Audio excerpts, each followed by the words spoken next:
Welcome back to the Love Leep Podcast. I don't have the thing over by me to do he the doesn't hand have your claps. applause. The applause is in there. You just it's in here. I gotta do it. Yeah. Wait, press the button. It's Push one the of the goddamn it's one of the button. red 4 ones. You gotta click one of them. Okay, tell me what this is. That's music. That's not it. I'll take it. I'll take it. Leave it alone. I'll take it. Hit it again. I like it. No, don't hit it again. Don't hit it again.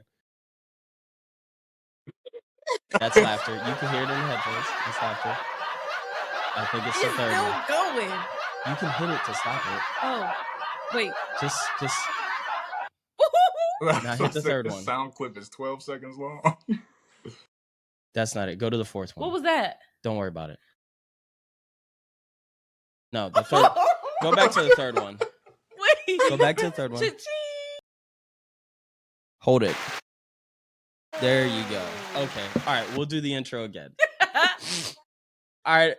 And you gotta get the. Okay, I'm ready. All right, everyone. Welcome back to the Love Leep Podcast. We have on George and Ashley. Oh my God. So the soundboard used to be on my side, but then I switched up everything and brought the desks up. Anyways, now I have a new job. It's a smaller soundboard and it's now on her side. So now on the ones and twos. Doing a great job. Yeah. So she's the MC mix a lot. I'm glad to be here. Welcome to the show, guys. Hello. So hello. let's talk about this, because how long is it taking us to even go ahead and try to record this with them? A month of Sundays. A long time. Mm-hmm. Probably. I think we all just be on CPT. For sure. Color people time. Right, Ashley? Mm-hmm. Anyways, we have crazy lives. No. They have kids. We just be busy. We're and that's adults. just what it is. We're adults. Yeah. Trying to That's be what adults. it is. So yeah. Do you want to get in? We could get into it. So first we talk about how we know them. Yeah, And most of everybody, usually it's Adam knows them first. yeah, I brought you into the friend group pretty much. That's what it was. Go ahead. So I met George, very short story, back at Slippery Rock. His cousin Ronnie, aka Ronald McDonald, that was on here. My little brother. Right. On the last episode? No. Yeah. Was it 2 episodes? 2 episodes ago? Yeah. Yeah. So Ronnie and I got to Slippery Rock the same year, and George came up for a couple of parties, and that's how I met George, plain and simple. But then when I went back to Pittsburgh, this was around, what was it, Christmas, what was that, 2013? I think fall 2013, Christmas time. That's when we were at Ronnie's old house. Oh, yeah. His mom had cooked this giant spread. The ziti was crazy. He Shout still out talks to her. about that. Yeah, all the time. because it was good. Every year. That's when I first met Ashley. And I thought that you two were dating for a long time, but come to find out, I think that was your early years of actually dating. Somewhere around the early times. Don't get into that. Because they have to explain that. Okay. All right. I won't say Yeah. too much. I won't say too Don't much. spoil it. All right. Yeah. So, and then the rest is history. We just all stayed connected. I do have a funny story. Oh God, he's about gonna them. tell the same story. I already know what it is. Which one? Is it the one where I y'all locked went him out? out. The homecoming? Yeah. Yeah, when, the lockout. Yeah. I call that the lockout year. The lockout. I don't remember this happening. Because you were asleep and we couldn't get in. You need to leave. We never actually even went to. Okay, so the homecoming story, just really quick, because I don't think it fits into the rest of our podcast at all. So I'll just tell it now. So Ashley went to Cal U at the time, and we came down from Slippery Rock. It was myself, Joe, and Ronnie went to Cal U for homecoming. We missed the game and everything. We just went for the party. We pull up to, I believe it was Ashley's apartment or somebody's apartment that Ashley knew.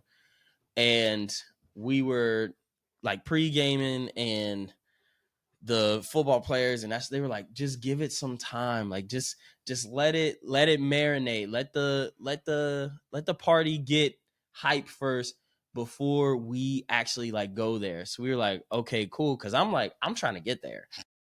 This is a new school. I'm trying to get there. So we end up getting there, and the police are shutting down the party. Waste of time. And I was like, the one other reason we went is that because man said I wasted a fit. Well, because I knew the DJ. Ray was DJing, and he would always kill it. Yeah, DJ Making Nasty. He would always kill it for Slippery Rock parties. So I'm like, this is about to go crazy. We walk up there, the police aren't letting anybody in. The party gets shut down.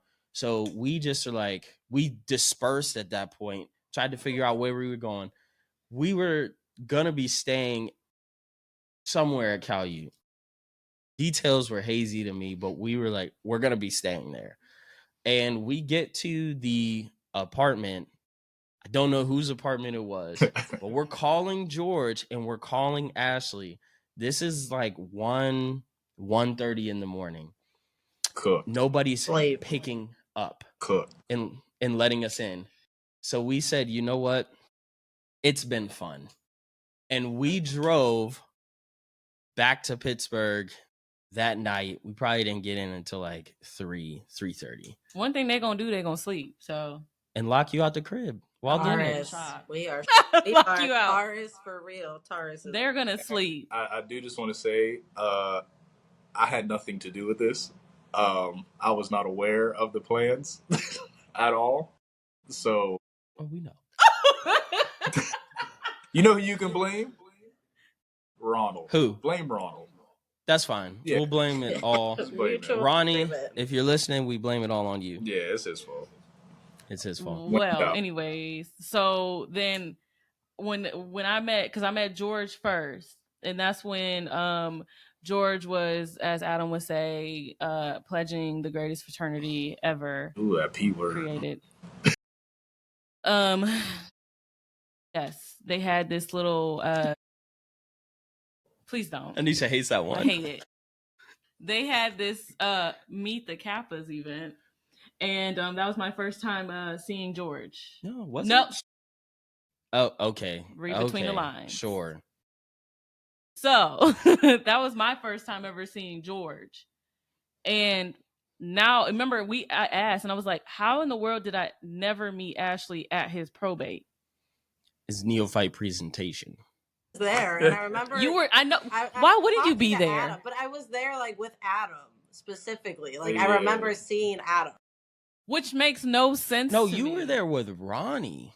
Ronnie was there with us. Ronnie came with us. Like I was there with Adrian and stuff, but I remember distinctly seeing you. Like we talked, Adam. Like yeah. Yes, I remember that. Which is so. Yeah, I don't even know. I don't even know, that day was just like a blur because I was mostly with the Noob, so I'm like, don't know how that even happened. Don't know how that slipped.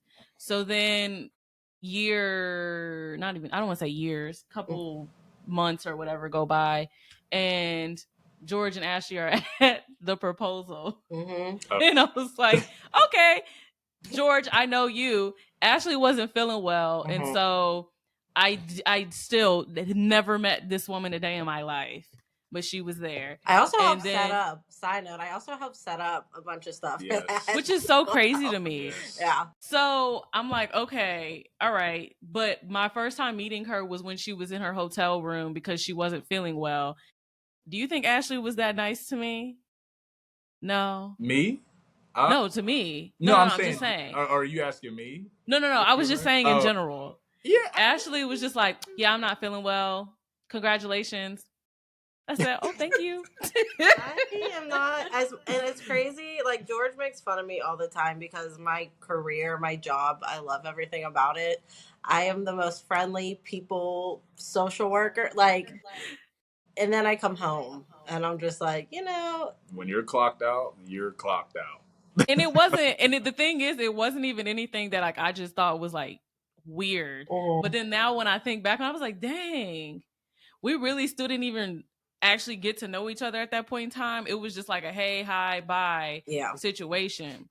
but you had already knew Bianca and Brianna and them, all of them before me. Mm-hmm. And so they were just like, oh yeah, she's cool people or whatever like that. But then that's when I don't even know how we started texting, but once we started commented texting on a video I posted on Instagram about lipstick, and you're like, there we go. I remember that. So I slid in her DMs and I was like, yeah, we're gonna be chummy, okay? We're gonna be chummy.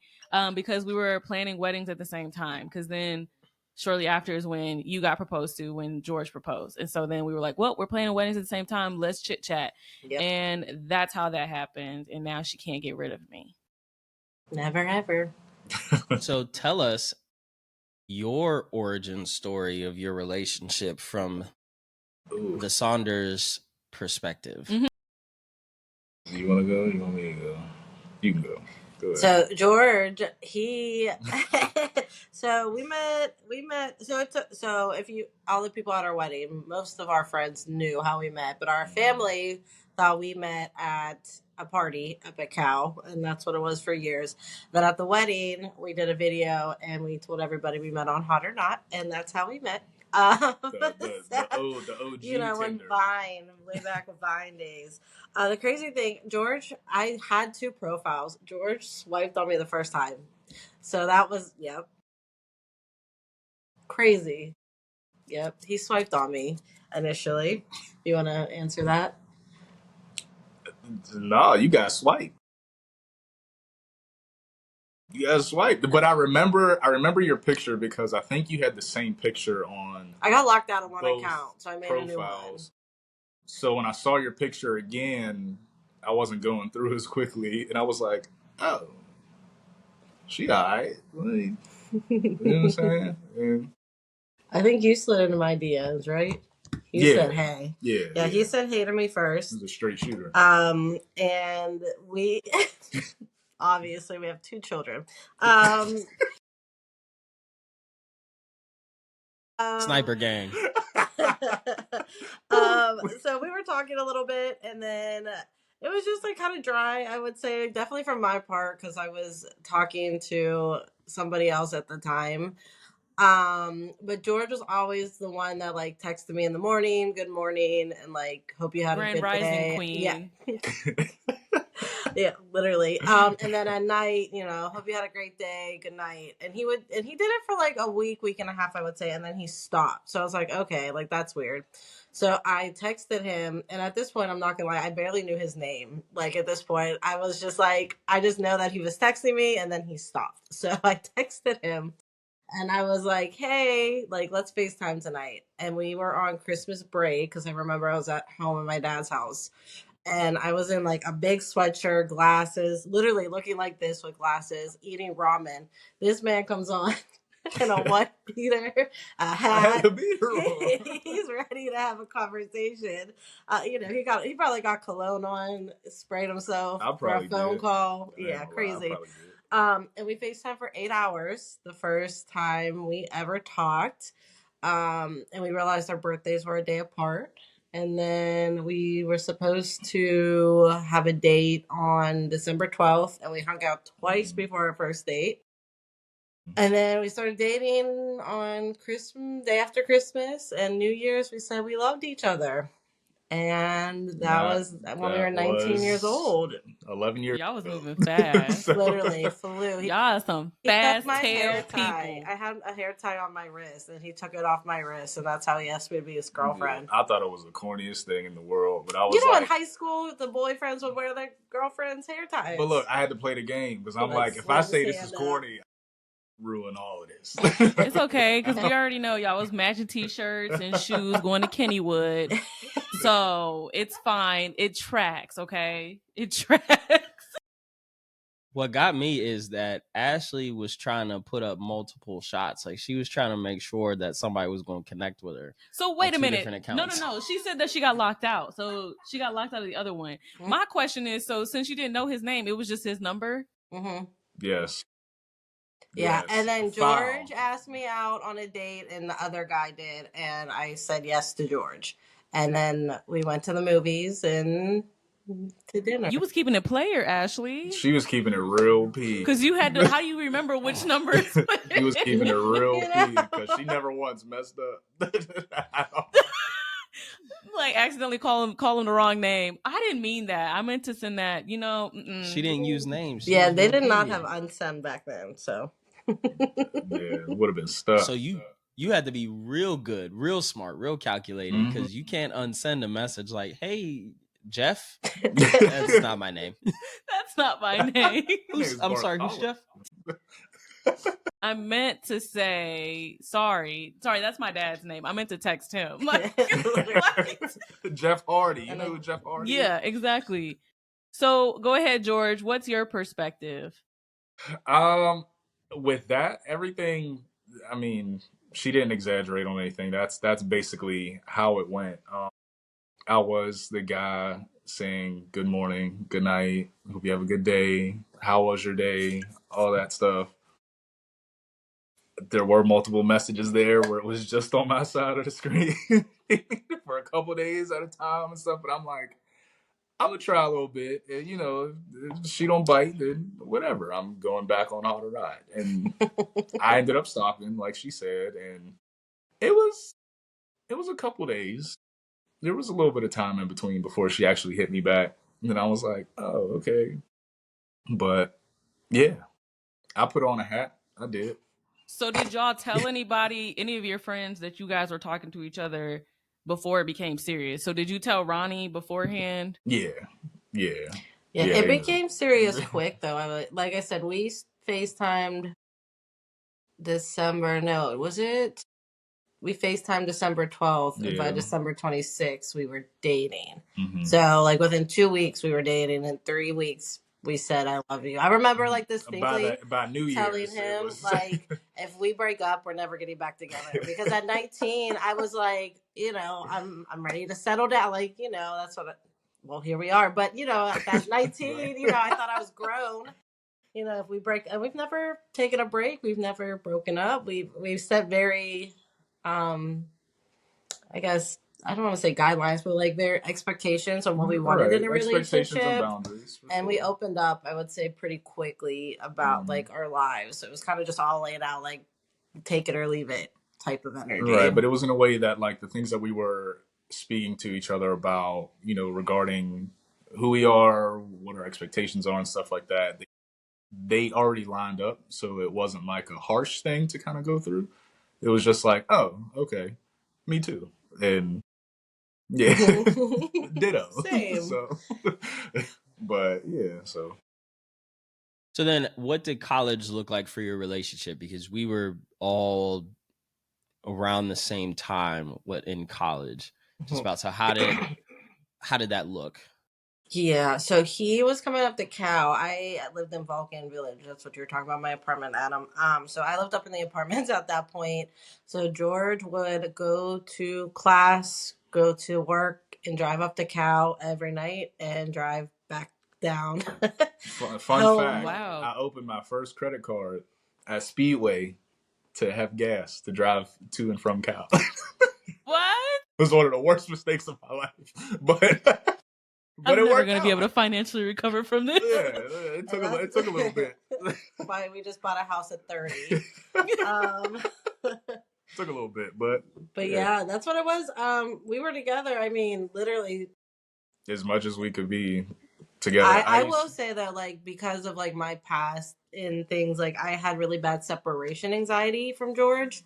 Like it was a lot. Like if he was not there, I just couldn't really handle it. So it was like I felt bad because I didn't want him to feel guilty when he had to go, but it was definitely hard because we just together so quickly, Yeah. So you guys are technically the first interracial couple on the podcast. So let's kind of dive into that. I mean, obviously the world isn't as crazy as it used to be, but you'll still face some challenges no matter what, regardless. So how was that in general? Just kind of talk us through that when you guys got together. Yeah, I mean, I feel like I keep talking first, but No, you yeah, good. okay. It's working. It's working. I'm piggybacking. Yeah, so our parents, it definitely wasn't an issue, I would say, at all. I remember the first time George met my dad, and George thought it was going to be like scary and get questioned. My dad's like, "Oh, have fun, be safe," and whatever. Yeah. So, but like I remember in high school, I like talked to my stepmom and dad about like, what if I brought home somebody different from me? And my stepmom just was like, there's white drug dealers, black drug dealers, white doctors, black doctors. And at the end of the day, we trust that you're bringing somebody home that's caring for you, right? So like they put a lot of trust just back on me, to be happy. But I will say we struggled with my grandparents, definitely. When we first started dating, he would come around, George would come, and it would just kind of be uncomfortable. Like he was always very respectful and would talk and volunteer to do stuff, and it took some time to warm up, but they did. And then when we got pregnant with Adri, my pap specifically cut off all ties with me. Just like no. I think it became really real at that point that like this is her life now. And I think just for context, Adri came.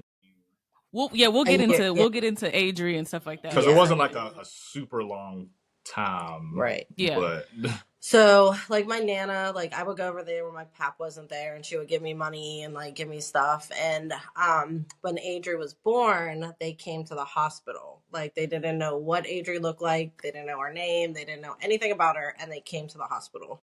And like that was the first step. I'm like, I might not be able to change him, but he's doing enough for me and my family right now, and like that's all I can ask for at the moment. So through the years, it has gotten like so much better. Like my pap and George talk on the phone. They talk about work. They talk about cars. They talk about his parents. They talk about everything. And my pap has really just been more open-minded with things, but it's taken some time to get to that point. Yeah, and just like with him, just with older generational people, they grew up the way that they grew up, whatever their background is and stuff like that. So by the time, you're 70, 80 years old, like you're already used to a certain way of viewing things and stuff. So it's right. Like, I was annoyed, but like, it is what it is. I'm going to be here regardless. And, as long as Ashley allowed me to be. And we had our real man-to-man conversation and stuff where it was just me and him. And he explained to me, he was just like, listen, like, seeing this is new to me. I've never seen this before. And stuff like it was on that type of time. And we had a decently long conversation about it. And, even though I obviously don't agree with a lot of things, like I think me coming around in the way that I did, the way that we did, to be honest, really just kind of shed light on something that he was never, exposed to or thought that he would be exposed to. And once he was exposed to it, it was like, oh, this isn't what I thought and stuff. Yeah. So it was kind of like that, but yeah. And I will say too, like with us, like we definitely laid the groundwork because my sister's engaged to a black man as well. So, I had to, like, looking back, like I'm happy that we kind of were the ones to work through all of that because it's not like that for her. Right. And we crawled so they could run. Yeah. Yeah, literally. But yeah, that's my dog now. Yeah, he'll call me out of the blue, just be like, "Hey, did you see the pit game last night?" and stuff like that. That's good though. That's good. Yeah. So then with Adri, where did she? That's your first child. Where did she come into the picture in your relationship? How soon was that? 1.5 years. Yes, when we found out. Yeah. I found out in July of 2015 that I was pregnant. Got pregnant in April. So I was 11 weeks and 5 days when I found out I was pregnant. Like first trimester gone. Had no idea. We just turned 21 and found out we were having a baby a month prior. Yep. So definitely a lot. I was going into my senior year of college. George was just starting up at Point Park because you finished CCAC and now was going for his 4-year degree. And we were having a baby. So how was that finding out? How did it feel? You want me to take the lead on this one? Go right ahead. All right. So long story short, we were in Atlantic City with my mom and dad. Ashley is type 1 diabetic and stuff. And her blood sugar was just going, we didn't know it at the time, but her blood sugar dropped to like 10. Like it was like a very, very, very serious situation to the point where she was just out. Like she was barely conscious.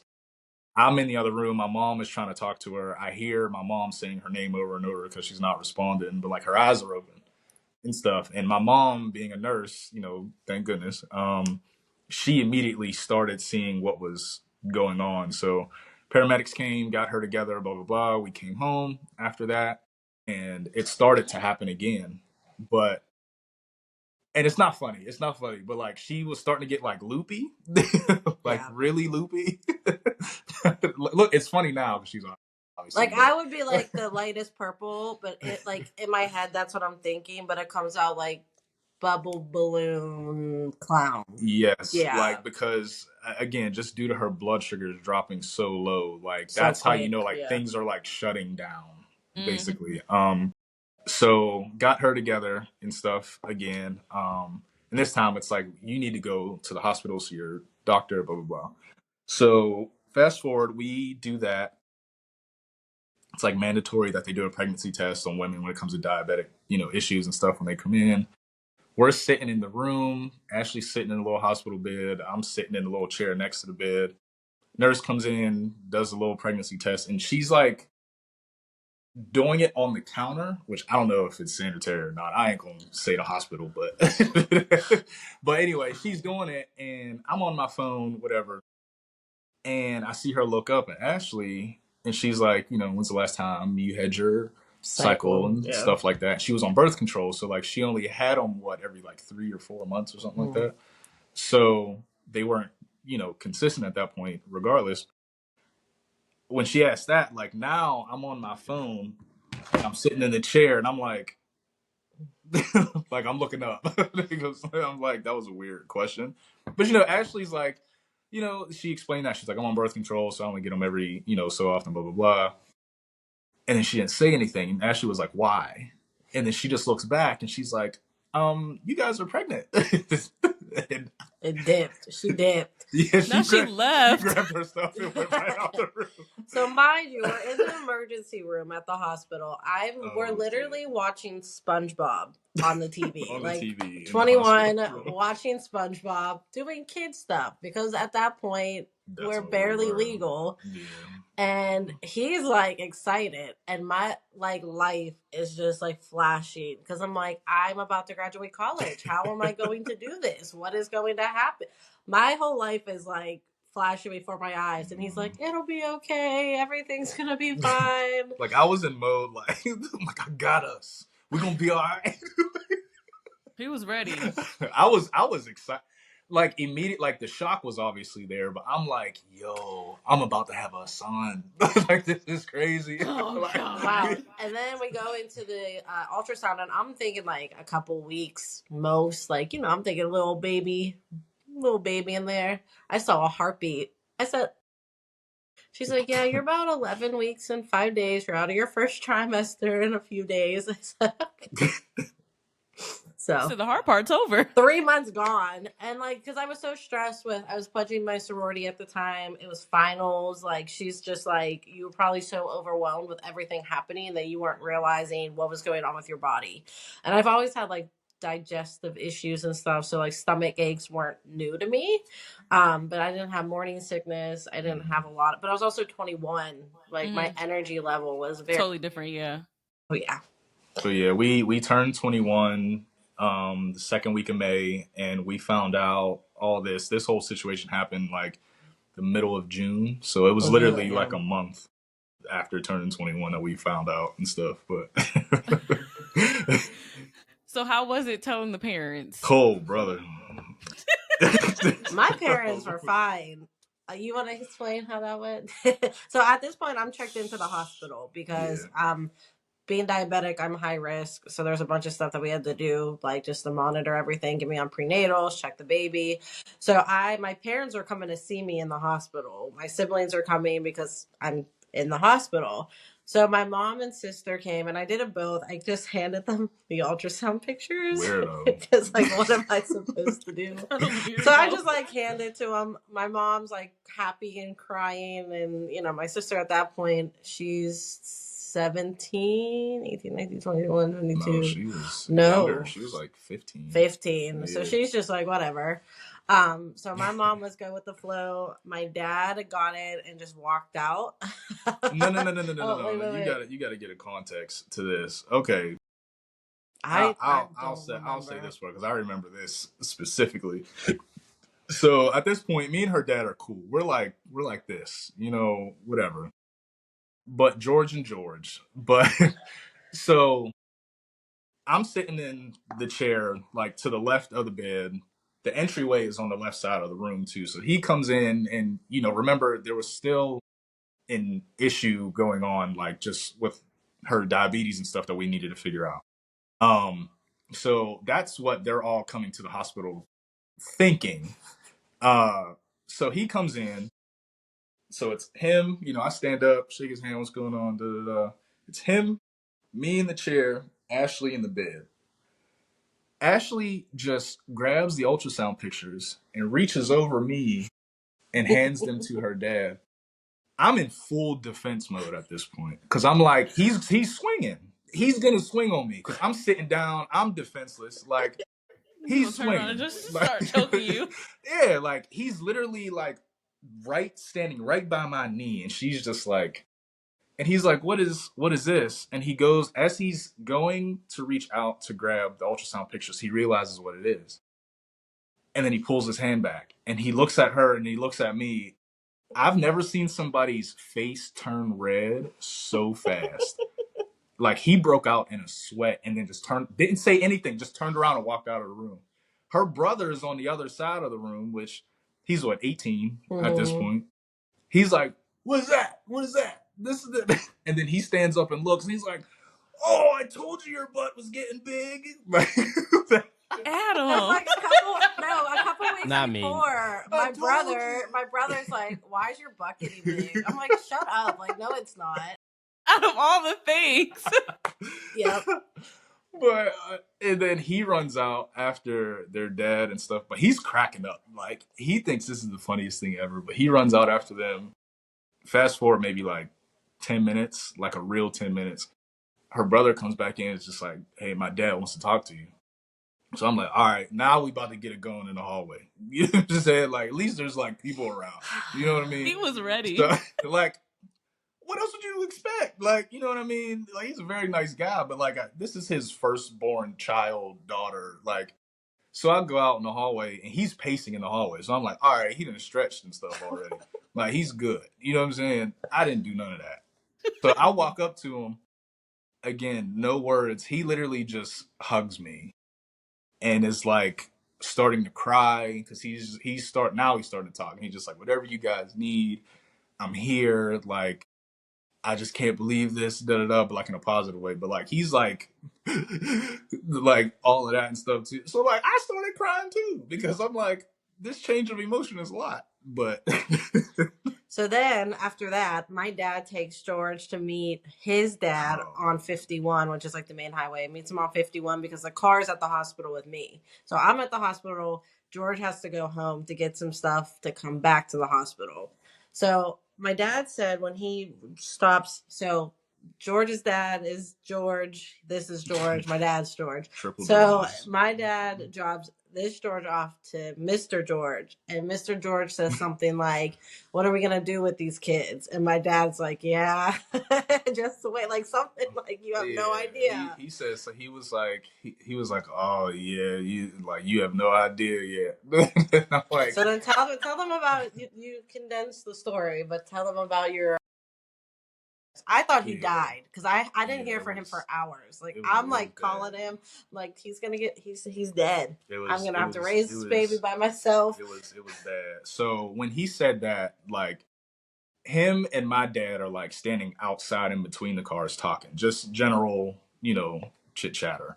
I'm already in the passenger seat of my dad's truck, just like not moving, not saying nothing. I'm not even on my phone. I'm just staring at the dashboard. And then I heard him say that, and my neck snapped over, and he's laughing at this point. Like he like looks at me and starts laughing, but my dad, he's just oblivious to stuff. So like that didn't strike him weird at all. So anyway, we leave. We have to drive to downtown Pittsburgh, which is probably about like a half an hour or so, whatever, to pick my mom up from work. My mom, like I said, my mom's a nurse. She retired now, but she worked at the hospital, Presby downtown Pittsburgh. We go to pick her up, and it's about 11:30 at night at this point. So go down there, get her. She gets in the car, and she's pissed. Like she had one of those days. Oh God, George. But we were getting ready to have something, like some type of like cookout celebration, whatever. She had to cook food for and stuff like that, but she didn't even get the stuff to cook the food yet.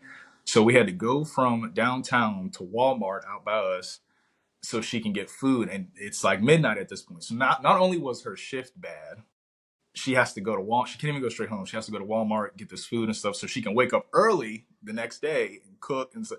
So it's just all bad. So I thought about telling her in Walmart because I'm like, what are you about to do at Walmart? You know what I mean? Like, I wanted to tell my dad in the car down there because my dad is like the understanding, like at this point in life, I done taught you mostly everything that I could. I'm trusting your judgment. If you mess up this time, I'm going to just look at you and say that was dumb. Don't do that again. But you have to figure it out. I couldn't even tell my dad. So fast forward, we get home. We're all sitting in the kitchen. My mom's still pissed off. My dad is sitting there. And I stayed in the kitchen because I'm like, I have to tell them. I can't just let this linger. So I didn't know how to tell them. I wasn't saying a word. It was like literally like something was just stuck in my throat and it was just keeping me from speaking. Eventually, my mom looks over and is just like, what's wrong with you? And I look up and I'm just like, I literally couldn't get it out. It's the probably the first and only time in my life that I've ever been truthfully speechless. And I tried to tell her then, and I couldn't get it out. So she's just like, "What? What's wrong?" Like, I look over at my dad. Now he's looking at me from across the table, and she starts guessing things now. And she's just like, "What? Like, because like Ashley said, I was going into my 4-year degree at Point Park, and I was going to play basketball. And she's just like, "What? Like, did the coach say you had to like redshirt or like something like that? Like." Is it something school related, blah, blah, blah. And she's just like, what? Like, is Ashley pregnant or something? And then I looked back up and then they both looked at me again. Complete flip flop. Because like I said, my dad is the understanding one. My mom is, she the hit first, ask questions later one. My mom busts out laughing. My dad jumps up, throws the chair on the ground, smacks the cabinets, starts yelling, boy, I told you. Like, I thought I told you how many times and it was a lot. But my dad was really upset because he thought that I was not going to school after that because I went to trade school. I just graduated from trade school. He thought that I was just going to go with that now and not go and get my engineering degree and stuff like that. That's 95% of where his anger came from.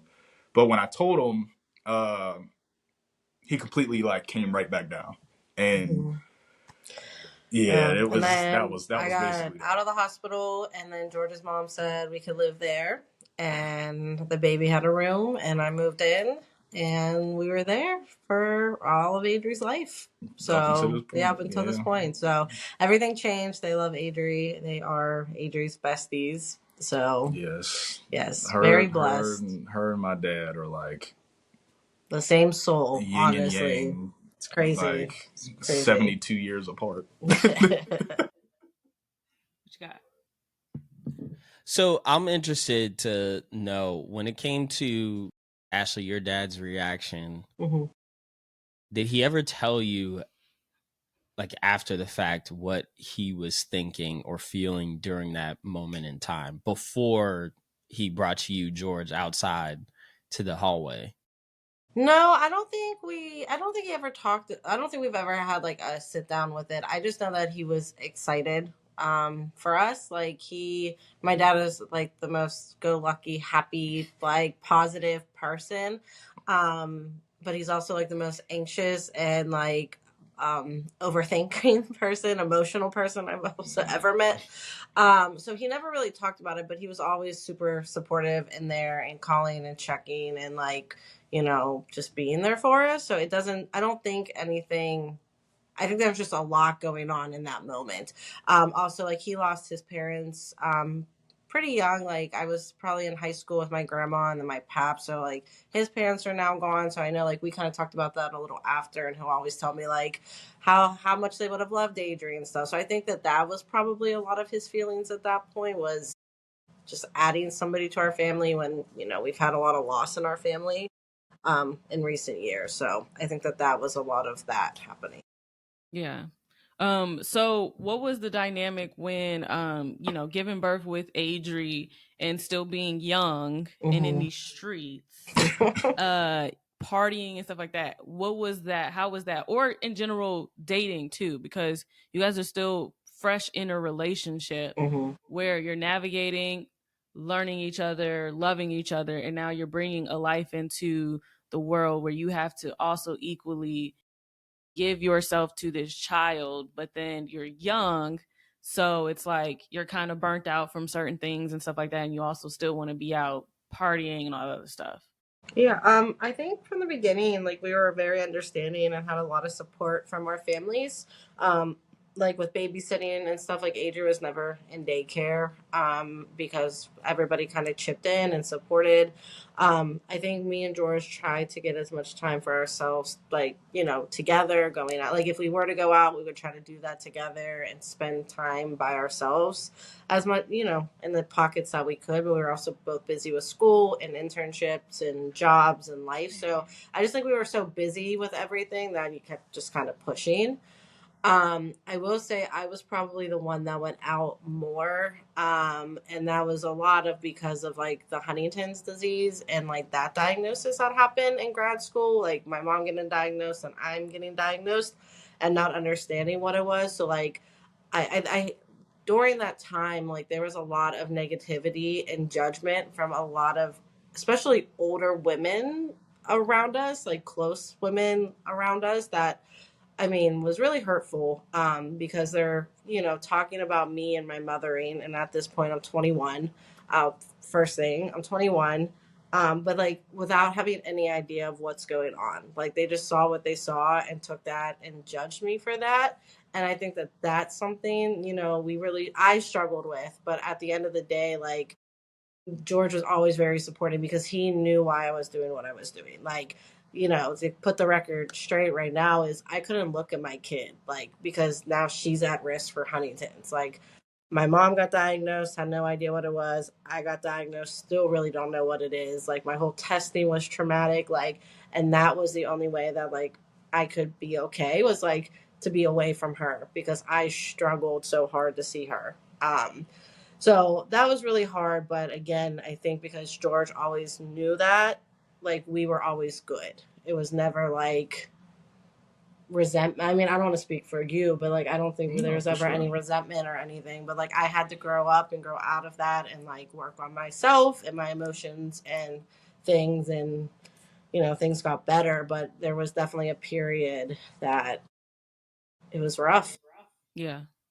That's very understandable. And just watching, I guess, on the outside, just watching you guys have kind of been through a lot together, especially with you. And I don't want to talk about too much of it because I don't want to get you guys too emotional, but you've had that where, dealing with the Huntington's disease, your mother's diagnosis, yours, talking to your daughter about it, and talking to her about testing and stuff like that. You go on all of these different conventions for it. And now also bringing in another child when you've just recently lost your mother. Mm-hmm. And that I can tell is very hard to kind of navigate, just for you guys, because you guys are still young. You guys are in your 30s.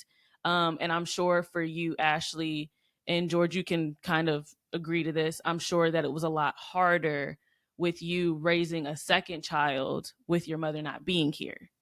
Yeah. Her not being able to see your second child and things like that, in general. And I know how watching you, how frustrated and stuff you were when it came with your mother being sick and having to, go back and forth and check on her and stuff like that, just keeping her, keeping her together and stuff like that. So I saw the frustration for you guys. So I understand, you guys did go through a lot. Shame on the people for doing you the way that they did you and everything like that. But just to let you guys know, if nobody tells you, you guys are amazing parents. You guys are an amazing couple. Whew, you guys are amazing in general. Come on, cuz. Watching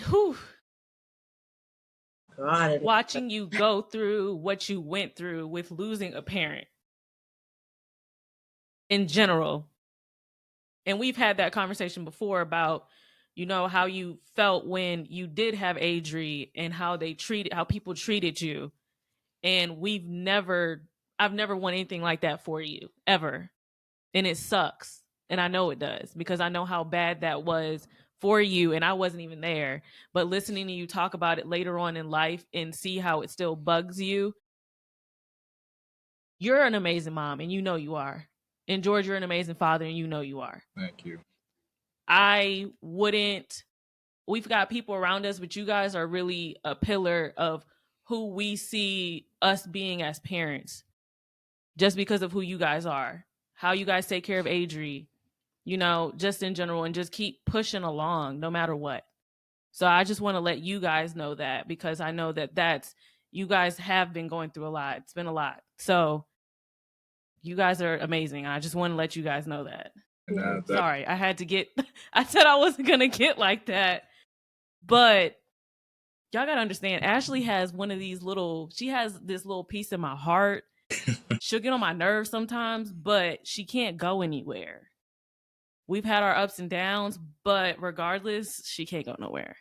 Anyways, let's go ahead and lighten this mood up a little bit, right?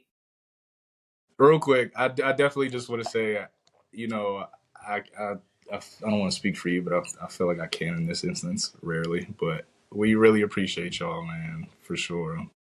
Just even you speaking that highly of us, like, that's not something you hear every day and stuff. And that's refreshing isn't even the word. So we definitely appreciate it, for sure.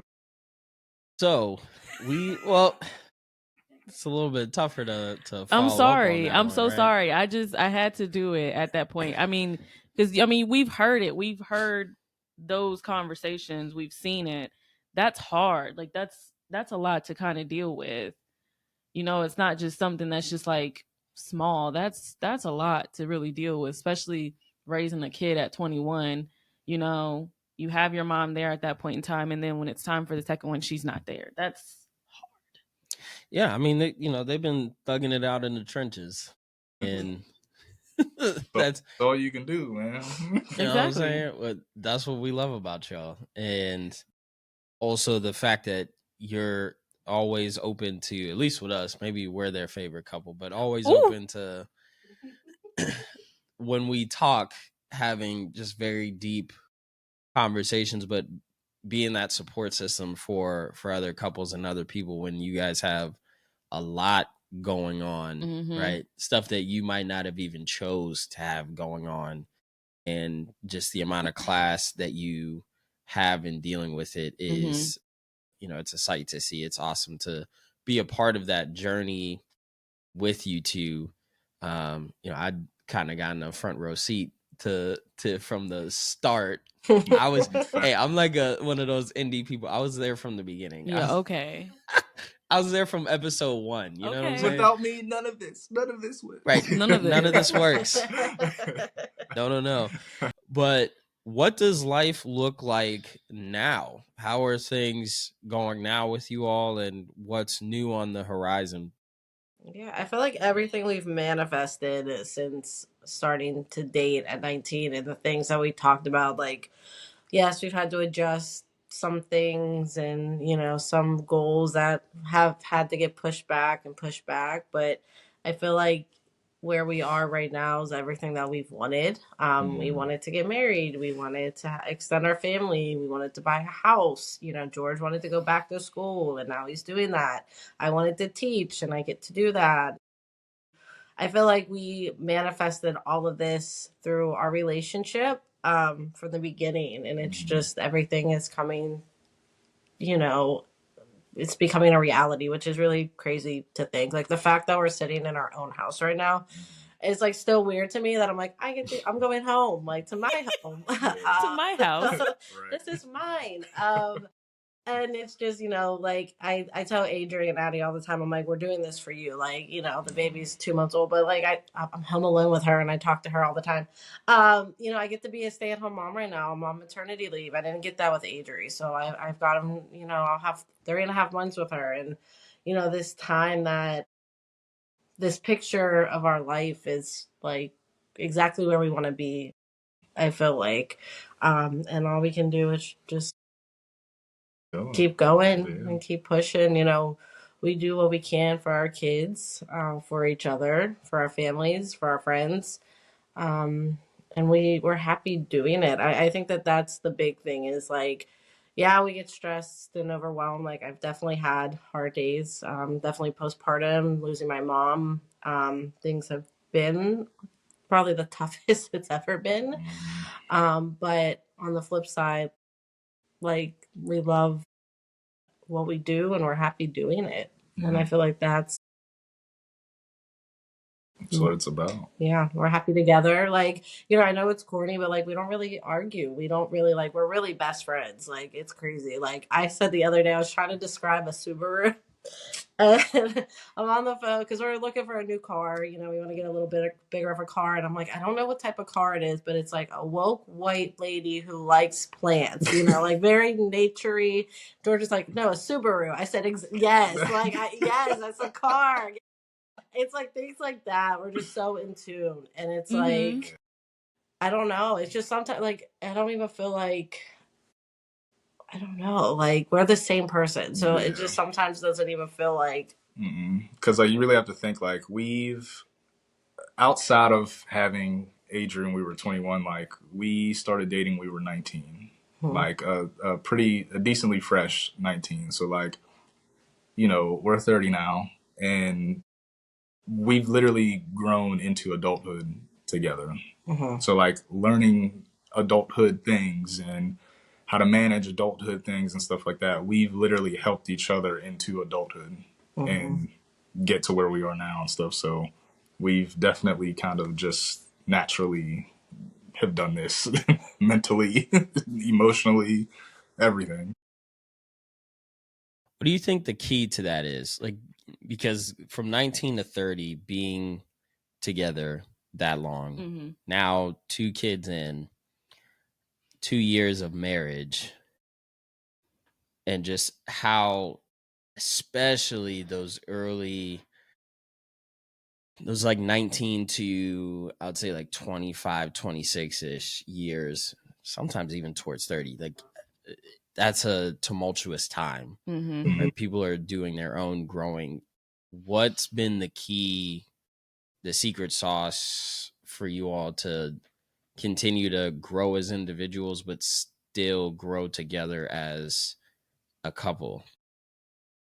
Yeah. I feel like I would lead that question with like acceptance. Not only acceptance of who you are, but who you're with. Selflessness. When you're in a relationship with someone, there's a lot of compromises that need to be had because at the end of the day, you're growing together, no matter how long y'all are together. From the time that y'all say like, okay, let's let's see where this goes. Let's do this. You're growing with each other. You're learning each other. So really just being open-minded with your partner and not trying to force yourself to fit some type of mold. Because I feel like a lot of people try to do that, especially nowadays with social media and, you know, all these other pressing things that are always in our ears and in front of our eyes and stuff. Just being yourself with who you're with and understanding that, you know, this is an us thing. So yeah, so I was gonna say definitely transparency, and I think something that like we've really just come to learn over the years is like, okay, something didn't go right, so what are the next steps? Like we can't be angry at each other, we can't be frustrated all the, you know, we have to figure out, okay, this didn't work out, so what's next? Okay, this didn't work, how can we try this a different way?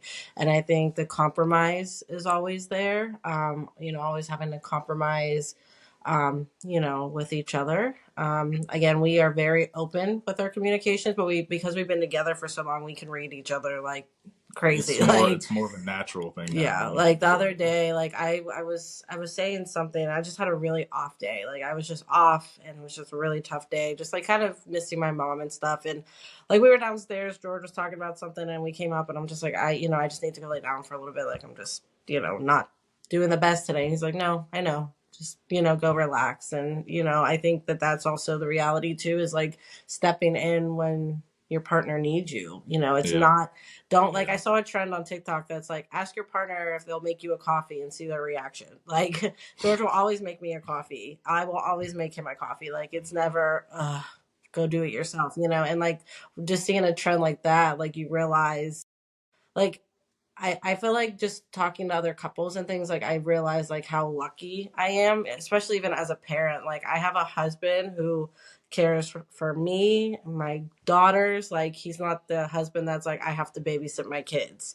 Like he is daddying it up over here. Like, he works from home and he has the babies, so I can relax, I can pump, I can clean up because he has the baby, because he's something. As soon as he walks in the door, she's yours now. I've been with her for 8 hours, 10 hours today. Here you go. I think I just really lucked out. And I remember like before we started dating, like I'm not a super religious person, but I remember like praying to God. I'm like, I just give me somebody. And George just came into my life when I truly needed him. And we've just been here. We've just been together. We've been rocking it. We've been really. I think there's a lot. I know that kind of went all over Adam, but I don't think there's a perfect answer, and I just think there's a lot of things that go into it. Right, and I think there's not a perfect answer because it's a very situational thing. Because people are different. Finding somebody that's exactly like you, may seem like a dream to some people. That same thing might seem like a nightmare to somebody else. Like waking up and you're talking to somebody that talks to you like how you would and everything. You know what I'm saying? It's just a different thing. But just really being there and staying open-minded and just doing your best. Don't be a goofball. Do your best. Or don't be a goofball. Don't be a goofball. Just a goofball. What you want to get into now? I think it's time for rapid fire. You think so? No, bro, I'm sweating. He really is. That's crazy. Okay. So, welcome to the rapid fire segment of the Love Leep Podcast. This is the easy one. This is real easy. Well, it can be if you, it'll be fine. So the rules, you have to answer quickly. It's like the, little TikTok joint. You got to answer quickly. You can point, but for those who are just listening and not watching, you'd have to say who's who. So we'll give you time to respond, but it's got to be like a gut just reaction. A natural reaction. Okay. Yeah, visceral. Like you should know this. Yeah, if it gets confusing, then we'll ask. Like if you guys like, it's one of us, we'll ask a little bit of context on some of these. Okay. Okay. The first one we already know that. Yeah, it was who made the first move. Yeah, you said, hey, right? I guess the very, very first one, Yeah. Okay. Who said I love you first? I did. God, Ashley. I know. It's crazy. I didn't. definitely I will want to know actually. why. Side note: I said it, and then I didn't say it again for like days because I'm like, "What just happened?" But yeah, he did say it back though. So yep, here we are. And that sauce. You know what I'm saying? This next one, I have to intervene on that one. Go ahead. Okay, who's the better cook? Ooh. You? I'm the better cook when I like to cook, and now that I have a house, I can cook all the time. Okay. Exactly. Okay. We're just gonna talk about him with the crock pot grits. Hey, All right. all I wanted for Mother's Day. All right. Some grits. We ain't have He made some crock pot grits and forgot about them for Mother's Day. Mm-hmm. And weren't they burnt a bit or? Yeah, they were a little charred. They had a little smoky flavor to it, but you know, you just had to eat the ones on the top. You couldn't This was what, 8 hours? It was 8 hours of slow cooking. No, it was 10. It was double digits. I know that because I had to cook them through the night, and I fell asleep, and I could hear my alarm go off. I had my phone in my pocket, and my shorts it like suppressed like the volume of the alarm. I did not wake up. See, we went down a rabbit hole the other day when we were talking about it and seeing if we could make crock pot cream of wheat. We started looking up all this other stuff. So it was like, oh, we can put it in a pressure cooker. No, it was pressure cooker grits. Yeah, it was. We don't want to stay up overnight like trying to stay up like that. Trying to get up every hour on the hour to stir them joints. I was like, no, thank you. No, I'm fine. Grits. Real. Because I just got back from Atlanta, and I'm like, I want these. Like, I want grits. Like, I want good grits, not the 5-minute stuff. Like, anyway. Not the 5 minutes. Mine take at least 20 to 30 minutes. I was about to say, we get the 5-minute grits, but the way that I cook them, it takes a you got to cook them long. So it's not that gritty, nasty, like that gritty taste. Yeah.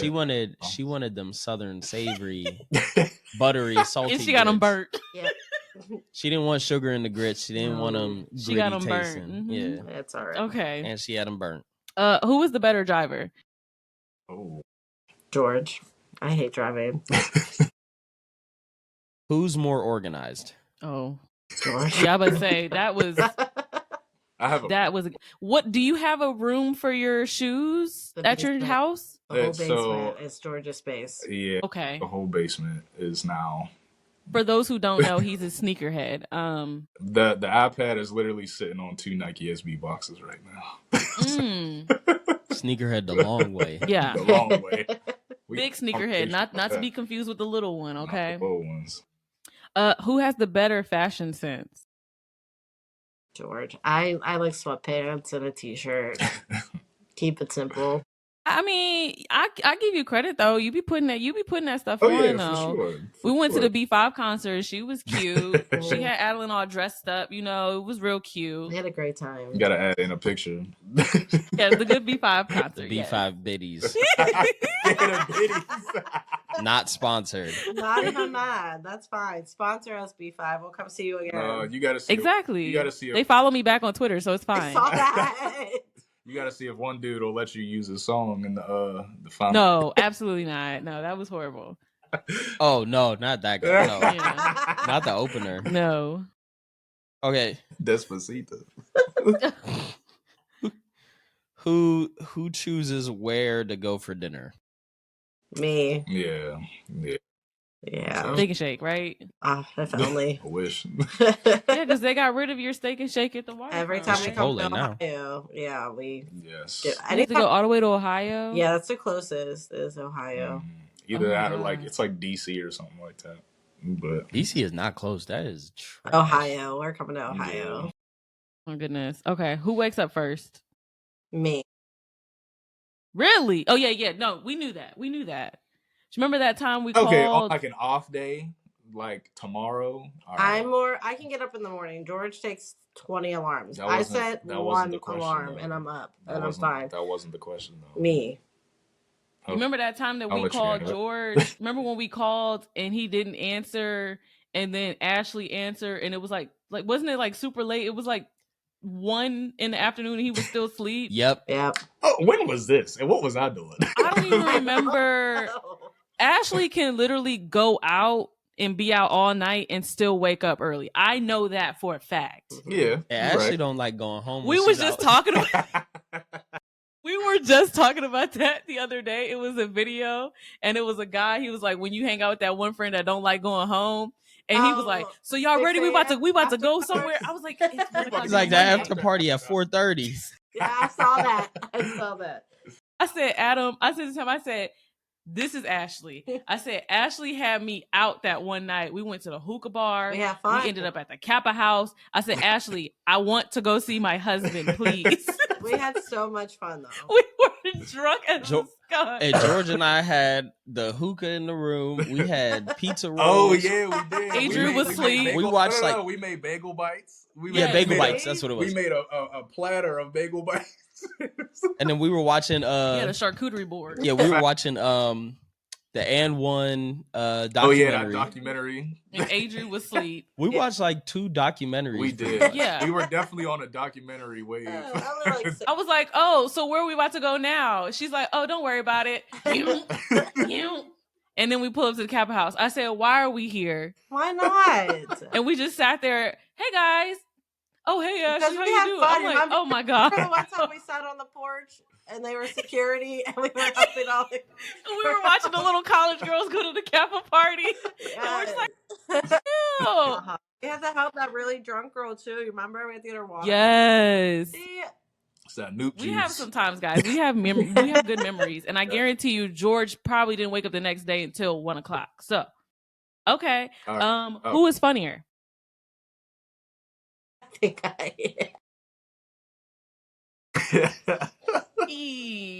The silent. Gotcha. Gotcha. Who has a better taste in music? Me. I would say Ashley because it's definitely more broad. I listen to everything. I have a wide range of music, but I will tell you, I struggle with listening to new music. I don't listen to new music either. No. I don't know none of these new rappers, honestly. Ja Rule is my ringtone. So we'll say yes. Ashley will put on the good 90s hits, the early 2000s. She will have lefties turned up always when she's on the aux. So I agree. Right, with the that. fact that you go into a bar and they give you the aux. No, we play on it's the little machine. Connect to it. Everybody can connect to it. Oh yeah, that's right. Everybody could connect to it. Okay, who has the better taste in movies? I hate movies. Ashley does not like movies. All right, she watches Bob's Burgers all the time. The Bob's Burgers movie, she'll watch. That's fine. Yeah. But I hate movies. She is not a movie person. Who's more romantic? Me. George has forgot birthdays. Mother's Day. So now we gotta explain context because you see how do you forget a birthday exactly. when it's a day? No, exactly. How do you forget a birthday that's right before you know how Ashley likes to say things without context all the time. Okay, she just explain. says "huh" or whatever. Ashley birthdays and Mother's Day. Ashley is extremely hard to bow for, and I'm not saying that in an excuse way. I promise not, because spit excuses. But there definitely have been times where, I'll be honest, I've dropped the ball on things, and I may not have gotten her something that was up to par of what I should have. And that's where this is accumulating from. I did not just wake up like, you know what today is? No, Wednesday. Like, no, that's not what happened. He's just a very bad gift giver. And I am. I'm not. You want to hear? You guys know, but just so the world knows. What's the next question? What did you give me for our first wedding anniversary? Our paper anniversary. That was the. I forgot. I got CT. I forgot. I don't remember. What did you give me for? I wrote him. I can show you what I made him actually. All right. Saying I got CTE is wild. CTE. Like, I'm not about to let that slide. Anniversary. It's paper. So I got some nice paper. I burned it. I made this. I hand wrote our wedding song. Just wait till y'all hear what George got her. I gave her some paper. Mm-hmm. Some monetary value. $50 bill. I got you that. I got you some flowers. I got you from the Rite Aid, from the That's Walgreens or Rite Aid in DC. Yeah, first of all, a crisp 50 is wild. No, away in DC on my work trip, not away for like a romantic. No, because I had to drive to Baltimore. Yes, it was my work trip though. Yes, it was. It was her work trip. It was because you still went to go hang out with BB. Yeah, I remember that. It was also my work trip as well, and I had to drive an hour to Baltimore to work and then come back. Anyway, George is just a really bad gift giver. Do you remember? Was it your birthday when he was just like, "Here's my card," and you bought your own Telfar bags? Yeah, but like, she never just gets that stuff. You always get flowers. You always get something, but it's the main gift that I kind of airball on sometimes. Yeah, we've had those discussions. Because like my mind goes to like expensive things. I don't know why, it just does. But, you know, sometimes them pockets don't look as right. I can't get what I want to get, but anyway. It's okay. It took your boy a little bit to kind of get better at giving gifts because we have nah. Yeah. It's a challenge. You want to see the receipt? Trying to steal my bike? It's mine. Want to see the receipt? Where do you shop at? Anyways, who is more adventurous? Me, I would say. George, yeah. Bum. It's only one bum now. Who has the sweetest tooth? Me. Yeah. Absolutely. I always need a sweet treat after I eat. Absolutely. Eat that sweet treat because I'm about to have me one tonight. That's fine. I got me a chocolate lava cake sitting in the freezer. You got the ice cream with it? Who? You got the ice cream with it? No, she does not. Yes, we do. No, you do not. Yes, we do. You want to go down there right now? I could go bring it. It's freezer burned. You don't have, unless you just bought some. No. Yeah, so you don't. Okay, I lied. Who is more likely to be late to work? George. Yeah, that's true. Because I'm probably doing. Why you late? I'm always on time for it. His wide body scat don't be outside. It clearly don't have the Scat Pack engine in it either because he wouldn't be late to work. Who's the better dancer? Ask him to do the Dougie. He's I'm not 13 no more. Next. You used to be in the middle of the dance floor. Cat. There's a big circle around you. Yes, as soon at the family reunion, as soon as that first beat hit, where's Mom? Tell him to do the dance. And now they do that when he needs to stroll. Hey, guess Wipe what? Me Down comes on. Go do your little dance out there. Do your little dance out there. Go ahead. My knees hurt. No. Now my knees hurt. Retired. You ain't retired either. Okay. We have our question that was asked by the last couple. Mm-hmm. Our last question for you. Maybe. Yeah, because I got one more. But this will be the second to last. How do you... this was weird. They didn't write this right. Okay. How do you use past relationships to shape your current relationship? No, or navigate. They're not dating. Who's not dating? Oh, look at the thumb down. How'd you do that? Look at you. My hands is right here, buddy. All right.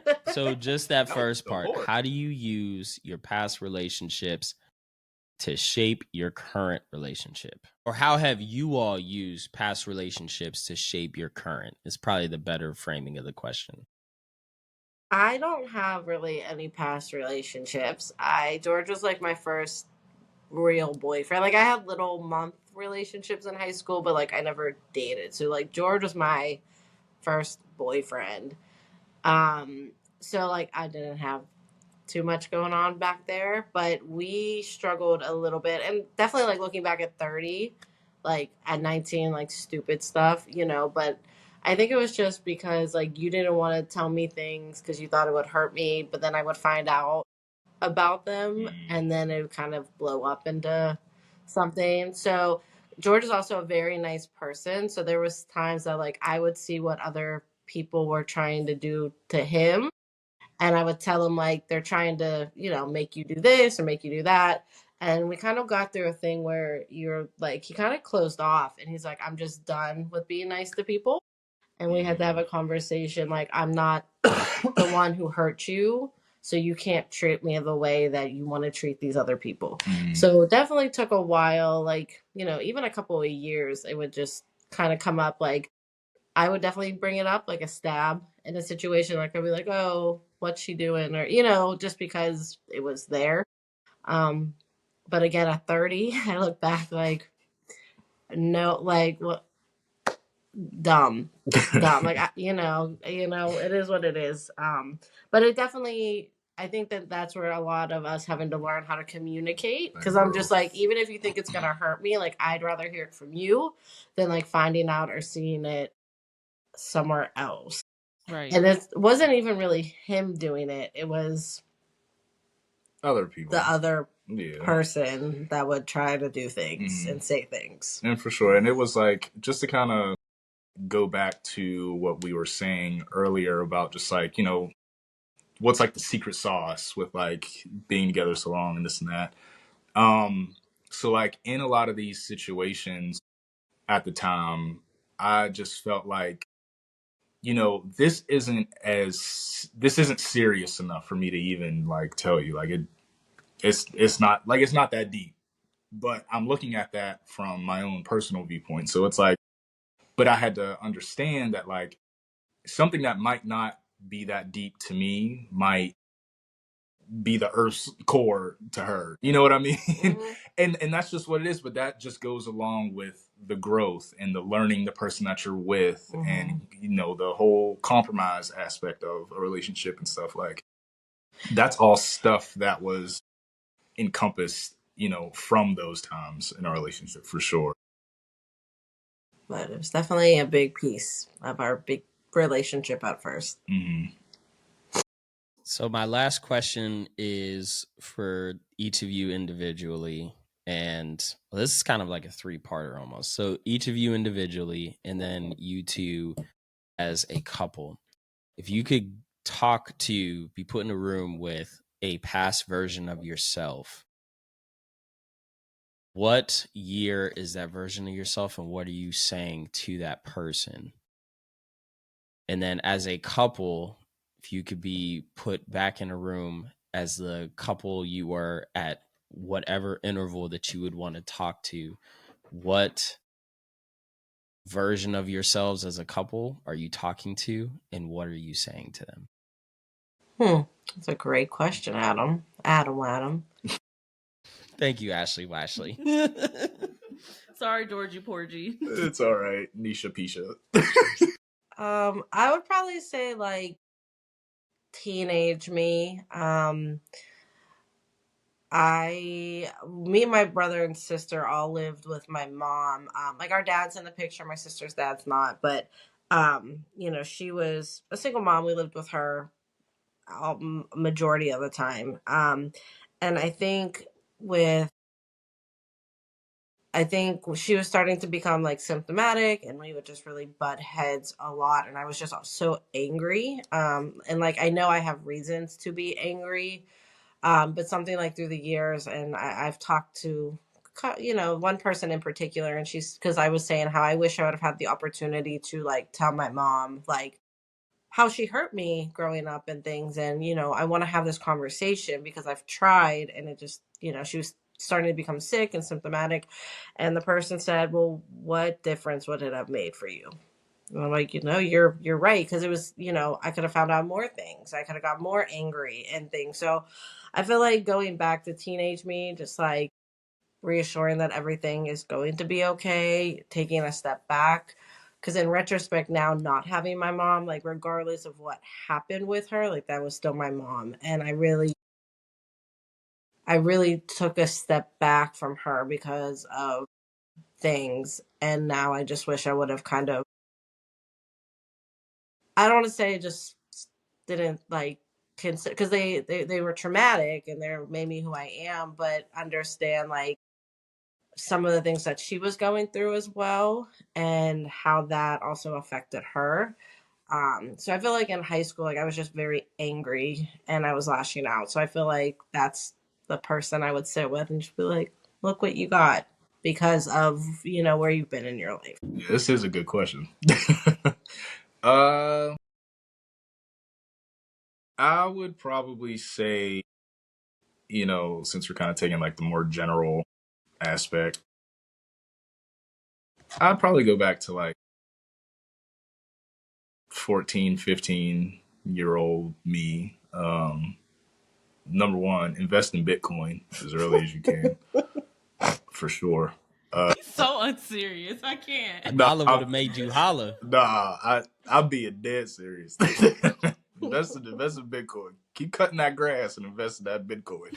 But I would I would say that first if I'm being honest. But two, I would just talk to myself and let my younger self know that like you don't have to stress as much about life, about basketball, about school and all of these things. And you don't got to be everybody's friend. That's another thing that I don't feel like I had to like learn that the hard way. I think I just kind of grew up.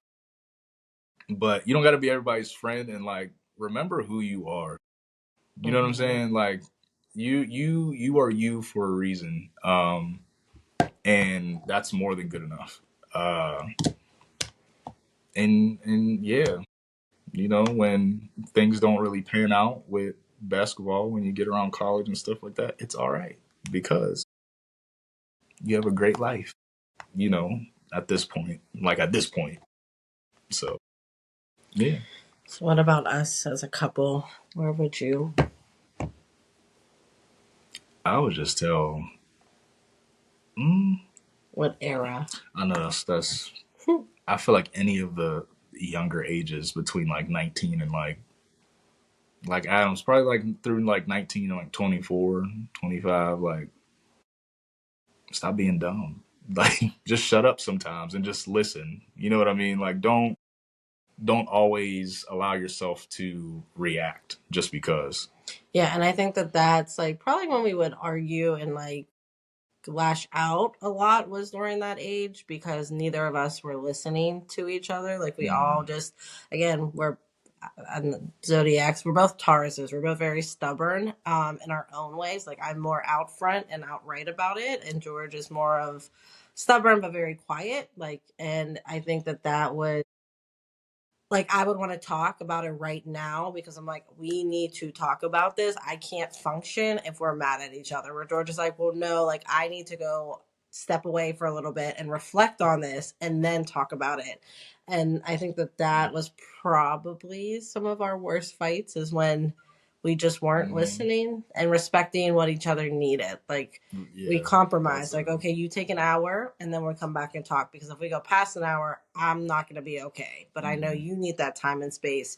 I think that's one thing. I think too, just like everything will be okay. Like I think we were on such a timeline of like we need to buy a house, we need to do this, we need to do this, and eventually it was like, okay, we'll get to it when we do. And that's why we were able to become smarter with our money and our bills and the credit cards and stuff. Again, here we are. So in due time, Just give it time. But yeah. As always, we love y'all. And you know that. Y'all too. I'm gonna link Ashley's crew neck in the comments. A gift. I did my big one on that one. I did. Okay, I have one too. The husbands were mad that they didn't get one, but it's okay. What does it say? Wifey. Oh, Mrs. Saunders. Wifey. Isn't there like a year of cotton or something like that? That was year in, baby. Yes, year two. Wait, Anisha, you have this same sweater? Yeah. Oh, what does yours say? It says What does Mrs. it say? Leeper on It says think wifey it too. says? It says wifey. It says the same exact thing, except for it says Mrs. Leeper. He's They- getting to the point that we haven't changed. Oh, Because The thing neither is, of they us didn't- have they didn't get changed us our one. last name. no! Did you see he was trying to be messy? Did you not catch what he was saying? Our Facebooks have your last names. He was trying to say that he was alluding to the fact that we have not changed our name physically. We know that y'all haven't. I And you know- won't. I feel like, and Adam, please correct me if I'm wrong. As always, it's just like at this point, it's just like, you know what, it's cool. It's too late at this point. Yeah, like, yeah. Hey, wait. I'm outnumbered. Wait, for y'all, Ashley's She's the the odd outnumbered person out. person. One of Yeah, these for things is sure. not like the other. She don't get the same last name, you know? It's y'all against her. Yeah, And it's gonna be that way Very when we true. start having kids. Yeah. I mean, even her my in-laws call Call Braxton Leeper Leeper boy. Leaper boy. So Anisha's already I'm already outnumbered. outnumbered. No, it's cool. It's cool. You know. Body. It's cool, yeah, with a tear falling down. It's cool. It's your fault. Think about it. We're fine. Anyways, but yes, I will link that because Bianca has one too. Hers is a little bit different though, but she has one too. But I don't think she's done the paperwork either. So You know, we're doing You see the great. linkage here. It is a nice crew neck though. It is. Ain't It's It's a cute. conspiracy. Kappa men, all these Kappa men. It's something with y'all. I don't think it's us. It's the wives that get the crew necks. They don't change their last name. It's a conspiracy. Think about Right. it's the ones married to the Newts Think for about- sure. it. I need you to understand what's going on in this conspiracy. Think about it. He watches too much Dr. She Umar. got the Anyways, crew neck, but that's- she doesn't want to be a part of the crew. The crew, exactly. we're And it's a done. crew This is neck. it. Thank you so much for coming to the Love Leep Podcast. This is it, okay? Hit the All right, button. we'll catch y'all on the next one. one.